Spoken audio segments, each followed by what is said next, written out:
ہمیں بچپن سے یہی سکھایا جاتا ہے نا کہ انسان ہونا ایک بڑی سیدھی سادی سی حیاتیاتی حقیقت ہے، یعنی ایک ایسا سفر جو بس پیدائش سے شروع ہوتا ہے اور وقت کے ساتھ ساتھ بس آگے بڑھتا رہتا ہے۔ جی بالکل، ہم سب یہی مان کر بڑے ہوتے ہیں۔ ہاں، لیکن آج کے اس گہرے مطالعے میں ہم جس مواد پر بات کر رہے ہیں ایک بہت ہی فکر انگیز تحریر ہے جس کا عنوان ہے بھیڑ کی نفسیات اور حق کی تنہائی۔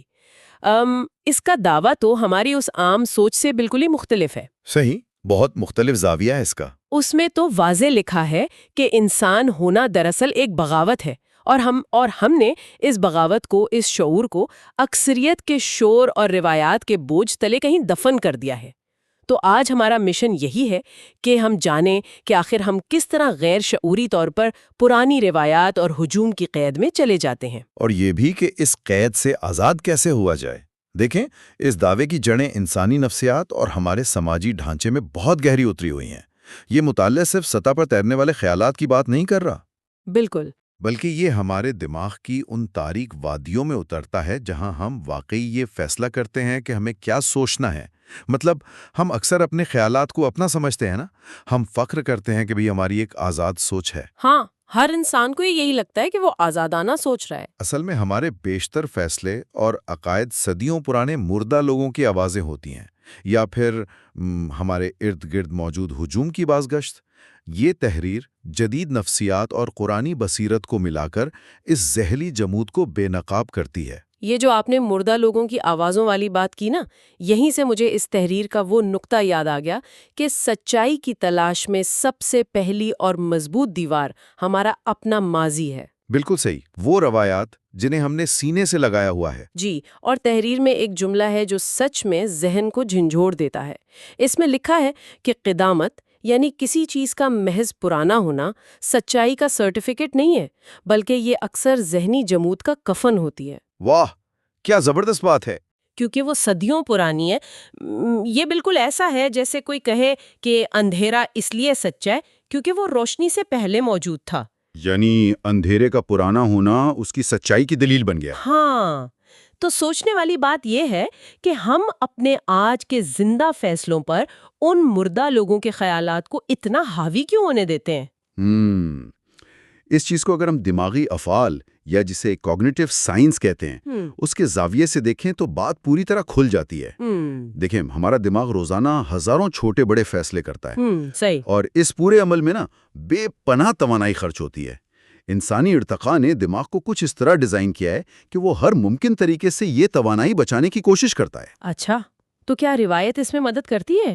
جی بالکل، جب ہم کسی نئی چیز یا کسی نئے سچ کا سامنا کرتے ہیں تو دماغ کو اسے پروسیس کرنے کے لیے ایک بھاری ذہنی بوجھ اٹھانا پڑتا ہے۔ روایت ہمیں اس محنت سے بچاتی ہے۔ مطلب ایک شارٹ کٹ مل جاتا ہے؟ 100%۔ ایک بنی بنائی سوچ جو نسلوں سے چلی آ رہی ہو وہ دماغ کے لیے ایک شارٹ کٹ کا کام کرتی ہے۔ ہم پرانی باتوں کو اس لیے سچ نہیں مانتے کہ ہم نے انہیں پرکھ لیا ہے۔ تو پھر کیوں مانتے ہیں؟ کیونکہ انہیں ماننا آسان ہوتا ہے، اس میں دماغ کی کم کیلوریز خرچ ہوتی ہیں۔ اوہ، تو اس کا مطلب ہے کہ ہم سچائی سے محبت کی وجہ سے روایات سے نہیں چمٹتے، بلکہ دراصل ہم ذہنی کاہلی کا شکار ہے۔ بالکل، یہ ذہنی کاہلی ہی ہے۔ مجھے تو یہ بالکل ایسا لگ رہا ہے جیسے کوئی انسان اپنے جدید ترین سمارٹ فون میں 1995 کا آپریٹنگ سسٹم چلا رہا ہو۔ بہت زبردست مثال ہے یہ۔ ہاں، مطلب ہارڈ ویئر نیا ہے، صلاحیت بھی پوری ہے، لیکن سافٹ ویئر اتنا پرانا ہے کہ وہ آج کی دنیا کے کسی بھی مسئلے کو پروسیس ہی نہیں کر سکتا، اور پھر سسٹم کریش تو ہوگا نا۔ جی ہاں، اور وہ پرانا آپریٹنگ سسٹم دراصل ان مردہ لوگوں کے خیالات کا مجموعہ ہے جو اپنی قبروں سے آج کی زندہ حقیقتوں کو کنٹرول کر رہے ہیں۔ یہ بڑی گہری بات ہے۔ وہ لوگ جنہیں آج کے پیچیدہ مسائل یا آج کی ٹیکنالوجی کا کوئی اندازہ ہی نہیں تھا، ہم نے ان کے فیصلوں کو اپنے لیے اٹل مان لیا ہے۔ سچائی جو ہے نا وہ وقت کے پیمانے کی محتاج نہیں ہوتی۔ بالکل، وقت گزرنے سے تو کوئی جھوٹ سچ نہیں بن جاتا۔ وہی نا، اندھیرا واقعی روشنی سے پرانا ہے، لیکن جب روشنی آ جائے تو کیا اندھیرے کا پرانا ہونا اسے قائم رہنے کا جواز دے سکتا ہے؟ بالکل نہیں۔ نہیں دے سکتا۔ فرسودہ خیالات چاہے جتنی صدیاں پرانے ہوں، وہ آج کی بیدار دلیل کا مقابلہ نہیں کر سکتے۔ صحیح۔ اور یہ جو مردہ لوگوں کے خیالات کو مسلط کرنے کا نفسیاتی جال ہے، یہ صرف جدید سائنس نے دریافت نہیں کیا۔ اس مطالعے کی ایک بہت اہم بات یہ ہے کہ صدیوں پہلے قرآن نے بھی اسی ذہنی کاہلی کو سب سے بڑی رکاوٹ قرار دیا تھا۔ جی، تحریر میں اس کا بہت گہرا حوالہ موجود ہے۔ بالکل، تحریر بتاتی ہے کہ قرآن نے باپ دادا کی پیروی کے اس طلسم کو کیسے توڑا ہے۔ سورۃ البقرہ کی آیت کا ذکر ہے جس کے مطابق جب لوگوں کے سامنے حق بات آتی ہے تو وہ کوئی دلیل نہیں دیتے۔ وہ بس یہی کہتے ہیں کہ ہم نے تو اپنے باپ دادا کو اسی راستے پر پایا ہے۔ ہاں، تو وہ کوئی منطق استعمال نہیں کرتے، بس یہ عذر پیش کر دیتے ہیں۔ اور قرآن کا یہ تجزیہ انسانی سماجی رویوں پر سیدھی ضرب لگاتا ہے۔ یہ اس دفاعی خول کو توڑتا ہے جس میں انسان نسل در نسل چھپنے کی کوشش کرتا ہے۔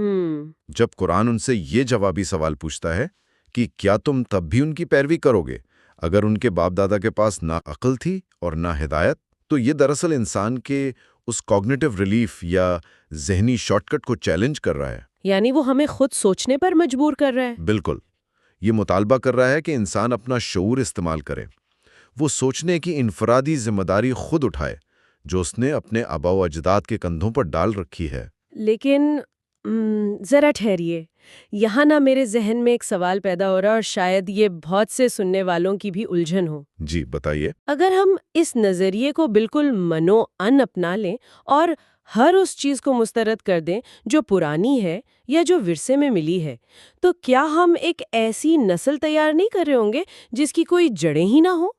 یہ ایک بہت اہم سوال ہے جو اکثر اٹھایا جاتا ہے۔ یعنی جس کا کوئی ثقافتی ورثہ نہ ہو، کوئی اخلاقی سمت نہ ہو۔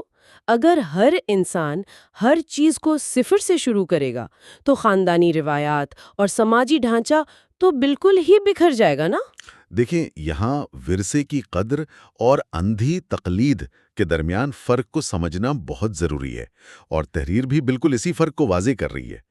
نہ تو جدید فلسفہ اور نہ ہی قرآنی پیغام تاریخ کی مکمل نفی کر رہے ہیں۔ تو پھر نشانہ کیا ہے؟ نشانہ اندھی تقلید ہے۔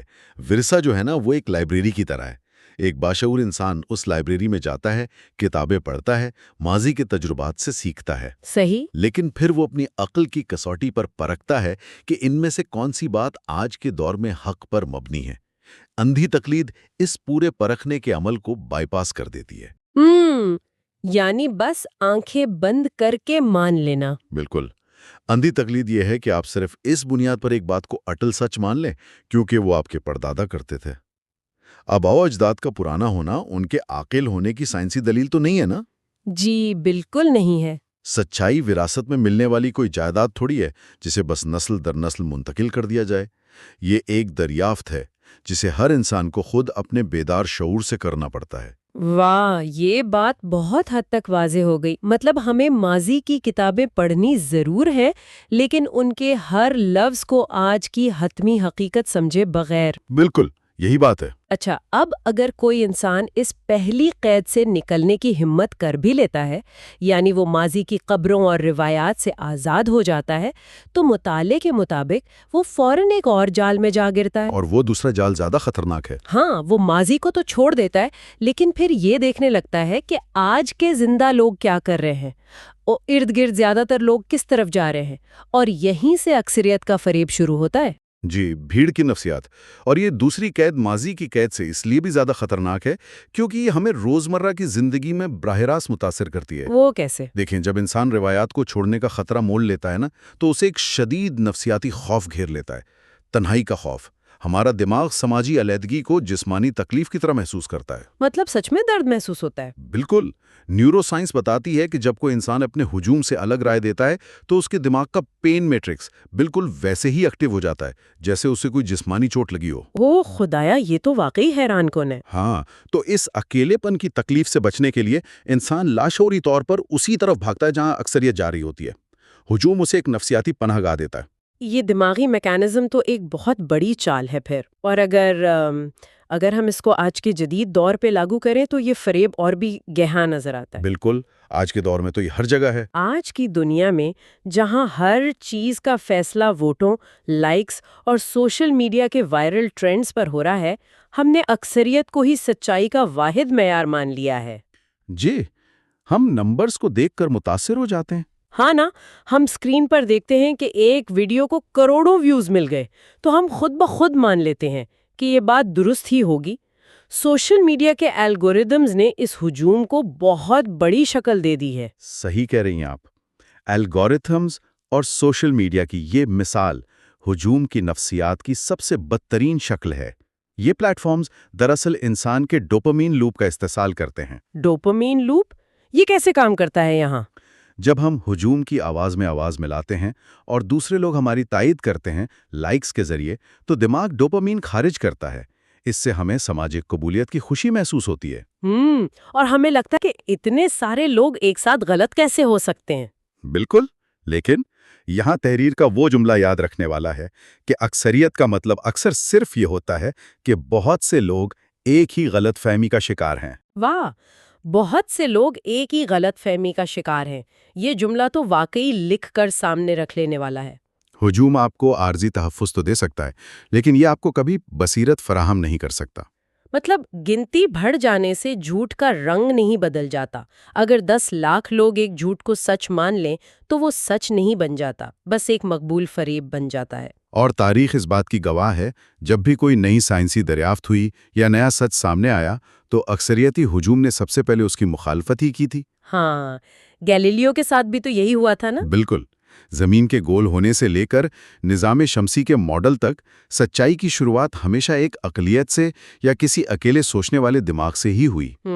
اصل میں بھیڑ کا اپنا کوئی دماغ نہیں ہوتا، اس کا مقصد صرف یکسانیت قائم رکھنا ہوتا ہے۔ اس ہجوم کے اندر انفرادی لوگ شاید بہت سمجھدار ہوں، لیکن جب وہ بھیڑ کا حصہ بنتے ہیں تو ان کی اپنی سوچنے کی صلاحیت مفلوج ہو جاتی ہے۔ یعنی وہ بس ایک ریوڑ کی طرح رد عمل دینے لگتے ہیں۔ جی، سچائی تعداد کی محتاج کبھی نہیں رہی۔ یہ واقعی رونگٹے کھڑے کر دینے والی حقیقت ہے کہ ہم جس تحفظ کی تلاش میں ہجوم کا حصہ بنتے ہیں، وہی ہجوم ہماری سب سے قیمتی چیز یعنی ہماری سوچنے کی صلاحیت چھین لیتا ہے۔ بالکل ایسا ہی ہے۔ اور یہاں مجھے پھر سے اس مطالعے میں موجود قرآنی حوالے نے سوچنے پر مجبور کر دیا۔ جس طرح قرآن نے باپ دادا کی تقلید پر ضرب لگائی تھی، ویسے ہی وہ گنتی یا اکثریت کی بنیاد پر حق کے تعین کو بھی مسترد کرتا ہے۔ جی، سورۃ الانعام کا حوالہ جو دیا گیا ہے۔ ہاں، اس آیت میں ہے کہ اگر زمین کے رہنے والے لوگوں کی اکثریت کا کہنا مانا جائے تو وہ اللہ کی راہ سے بھٹکا دیں گے۔ یہ تو ہمارے جمہوری تصورات کے بالکل الٹ ہے۔ ہم تو ہمیشہ زیادہ کو بہتر سمجھتے ہیں۔ یہ آیت انسانی نفسیات کی اسی سطحی نوعیت کو بے نقاب کر رہی ہے۔ دیکھیں، اکثریت کا رویہ گہرے مطالعے اور منطقی تجزیے پر مبنی نہیں ہوتا۔ تو پھر کس چیز پر مبنی ہوتا ہے؟ اکثریت ہمیشہ سطحی رد عمل اور وقتی جذبات کے بہاؤ پر چلتی ہے۔ سچائی جو ہے، چاہے وہ سائنس کی ہو یا روحانیت کی، اسے جاننے کے لیے جس خاموشی اور ذہنی مشقت کی ضرورت ہوتی ہے، وہ ہجوم کے شور میں کبھی پیدا نہیں ہو سکتی۔ صحیح۔ ہجوم ہمیشہ شور مچاتا ہے اور سچائی اکثر ایک خاموش آواز ہوتی ہے۔ اسی لیے تحریر واضح کرتی ہے کہ حق ہمیشہ تھوڑے لوگوں یعنی قلیل کے پاس رہا ہے۔ تو گویا سچ کی کوئی جمہوریت نہیں ہوتی، آپ سچائی پر ووٹنگ نہیں کروا سکتے۔ ہم یہ نہیں کہہ سکتے کہ چونکہ اسی فیصد لوگوں نے کہہ دیا ہے کہ 2 اور 2 5 ہوتے ہیں تو یہ سچ ہو جائے گا۔ بالکل نہیں۔ سچ کو گنتی کے ترازو میں نہیں تولا جا سکتا، یہ تو اکیلے انسان کے دل اور اس کے شعور کی گواہی میں چھپا ہوتا ہے۔ لیکن جب ہم اس بات کو مانتے ہیں تو ایک بہت بڑا عملی مسئلہ سامنے آتا ہے۔ اور وہ کیا ہے؟ یہ کہ ہجوم کے خلاف کھڑے ہونا کوئی آسان کام تھوڑی ہے۔ جی، یہ سب سے کٹھن مرحلہ ہے، اور اسی لیے لوگ سچائی کو تعداد کے ترازو میں تولتے ہیں۔ جب آپ اکثریت کی پیروی کرتے ہیں نا، تو آپ کو اپنے فیصلوں کا بوجھ خود نہیں اٹھانا پڑتا۔ ہاں، آپ کہہ سکتے ہیں کہ بھئی پوری دنیا ہی تو ایسا کر رہی تھی۔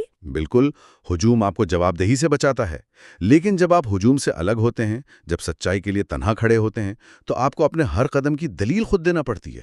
آپ پوری ذمہ داری اٹھاتے ہیں۔ تو سچائی دراصل اسی انفرادی ذمہ داری کو قبول کرنے کا نام ہے۔ 100%۔ اچھا، اگر ہم آج کے اس پورے گہرے مطالعے کو ایک جگہ جوڑیں تو ہم نے دیکھا کہ سچائی کے راستے میں 2 بڑے بت کھڑے ہیں۔ ایک پرانا بت جو ماضی کی روایات کا ہے، اور دوسرا متحرک بت جو ہجوم نے کھڑا کیا ہے۔ اور دونوں کا مقصد انسان کے شعور کو مفلوج کرنا ہے۔ بالکل۔ تو اب اصل سوال یہ ہے کہ سچائی تک پہنچنے کا حتمی راستہ کیا ہے؟ اسے ہم عملی زندگی میں کیسے اپنا سکتے ہیں؟ اس کا نچوڑ بہت واضح شرط پر مبنی ہے۔ سب سے پہلی شرط یہ ہے کہ سچ کو پرانا یا نیا سمجھنا چھوڑ دیں۔ سچ کا وقت سے کوئی تعلق نہیں۔ سچ ہمیشہ تازہ ہوتا ہے۔ وہ اس لمحے میں زندہ ہوتا ہے جب کوئی بیدار دماغ اسے محسوس کرتا ہے۔ واہ، سچ ہمیشہ تازہ ہوتا ہے۔ اور دوسری بات، سچ ایک خاموش پکار ہے۔ اسے سننے کے لیے آپ کو اپنے ذہن کی کھڑکیاں کھلی رکھنی ہوتی ہیں اور خود کو اندھی عقیدت اور ہجوم کی پرواہ سے آزاد کرنا پڑتا ہے۔ یہ ایک خالصتاً انفرادی سفر ہے۔ یہ وہی ہمت ہے نا جس کی طرف تحریر اشارہ کر رہی تھی کہ انسان ہونا ایک بغاوت ہے۔ وہ بغاوت جہاں ہم طوطے کی طرح یہ دہرانا چھوڑ دیں کہ وہ کہتے ہیں، اور اس کے بجائے یہ دعویٰ کر سکیں کہ میں دیکھتی ہوں۔ بالکل صحیح۔ یہ جو تبدیلی ہے نا، وہ کہتے ہیں سے لے کر میں دیکھتا ہوں تک، یہی شعور کی حقیقی آزادی ہے۔ اور یہیں ایک شخص ریوڑ کا حصہ رہنے کے بجائے آزاد انسان بنتا ہے۔ جب آپ وہ کہتے ہیں پر چلتے ہیں تو آپ محض ایک گونج ہوتے ہیں، کسی اور کی آواز کا عکس۔ جی ہاں، لیکن جب آپ اپنے شعور پر بھروسہ کرتے ہیں تو آپ خود ایک اصل آواز بن جاتے ہیں۔ ایک اصل آواز بننا، یہ واقعی ایک بہت طاقتور تصور ہے۔ آج کے اس مطالعے نے یقینی طور پر بہت سی جمی ہوئی تہوں کو ہلا کر رکھ دیا ہے۔ بالکل، بہت سی نارمل لگنے والی چیزیں بے نقاب ہوئی ہیں۔ ہاں، لیکن اس سب گفتگو کے آخر میں ایک ایسا نیا سوال باقی رہ جاتا ہے جو موضوع کو تھوڑی تکلیف دہ سمت میں لے جاتا ہے۔ وہ کیسے؟ اگر سچائی تک پہنچنے کے لیے روایت اور ہجوم کی قید سے مکمل آزادی شرط ہے، اور اس آزادی کا راستہ لازمی طور پر تنہائی سے گزرتا ہے، تو کیا اس کا مطلب یہ ہے کہ فکری تنہائی اور دنیا سے الگ تھلگ رہ جانے کا احساس کوئی کمزوری نہیں ہے؟ سوچنے والی بات ہے۔ کیا یہ اس بات کی پہلی حقیقی دلیل ہے کہ کوئی انسان بالآخر سچائی کے راستے پر چل پڑا ہے؟ کیا یہ تنہائی ہجوم سے کٹ جانے کی سزا ہے، یا پھر شعور کی حتمی آزادی کا سب سے بڑا انعام؟ ہم سب کے لیے، خاص کر سننے والوں کے لیے، یہ ایک ایسا سوال ہے جو طویل غور و فکر مانگتا ہے۔